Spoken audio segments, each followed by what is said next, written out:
बंधू ब्रेकनंतर बुलेटिनमध्ये तुम्हा सगळ्यांचं पुन्हा एकदा स्वागत। आपण बघताय चौफेर महाराष्ट्र आणि आता नागपूर ते पुणे हा प्रवास अगदी सुसाट होणार आहे। पंतप्रधान नरेंद्र मोदी यांच्या हस्ते नागपूर ते पुणे या वंदे भारत एक्सप्रेसचा शुभारंभ पार पडलाय। पंतप्रधान मोदींनी वंदे भारत एक्सप्रेसला ऑनलाईन हिरवा झेंडा दाखवला आणि यावेळेला केंद्रीय मंत्री नितीन गडकरी आणि मुख्यमंत्री देवेंद्र फडणवीस हे नागपूरमध्ये उपस्थित होते। उपराजधानी नागपूरच्या अजनी रेल्वे स्थानकावरून सांस्कृतिक राजधानी पुण्याच्या दरम्यान धावणारी ही वंदे भारत एक्सप्रेस 881 किलोमीटरचं अंतर कापणार आहे।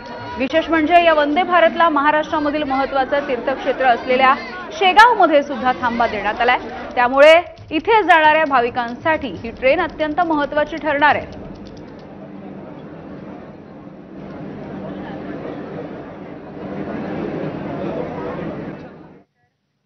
तर नागपूर पुणे वंदे भारतच्या शुभारंभानंतर मुख्यमंत्री फडणवीसांनी नेमकं काय म्हटलंय आपण बघूयात।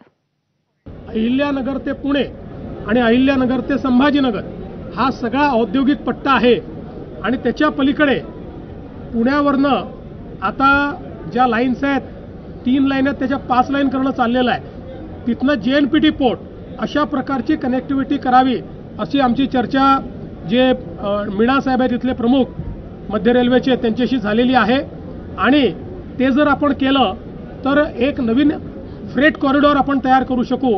त्यामुळे या संदर्भात पुढच्या काळात आम्ही कारवाई करू। तर या वंदे भारत एक्सप्रेसची वैशिष्ट्य काय आहेत बघूयात। महाराष्ट्राला आता 12वी वंदे भारत एक्सप्रेस मिळतेय। अजनी ते पुणे वंदे भारत ही देशातली सर्वाधिक 881 किलोमीटर लांबीचा प्रवास करणारी ट्रेन आहे। 10 ऑगस्टला उद्घाटन, 14 ऑगस्ट पासून ही एक्सप्रेस सेवेत असेल। सोमवार वगळता आठवड्यामधून 6 दिवस ही एक्सप्रेस धावणार आहे। अजनीवरून सकाळी 9:50 निघेल आणि रात्री 9:50 पुण्यामध्ये पोहोचेल। एकूण 12 तासांचा हा प्रवास असेल। पुण्यावरून सकाळी 6:25 निघून संध्याकाळी 6:25 नागपूरला पोहोचेल।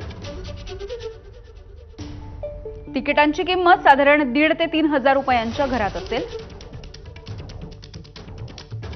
वर्धा, बडनेरा, अकोला, शेगाव, भुसावळ, जळगाव, मनमाड, कोपरगाव, अहमदनगर आणि दौंड या ठिकाणी या एक्सप्रेसला थांबा देण्यात आलाय। अजनी पुणे वंदे भारतचा वेग ताशी 73 किलोमीटर इतका असणार आहे। यानंतर बातमी आहे सांगलीमधून काँग्रेसला बसलेल्या धक्क्याच्या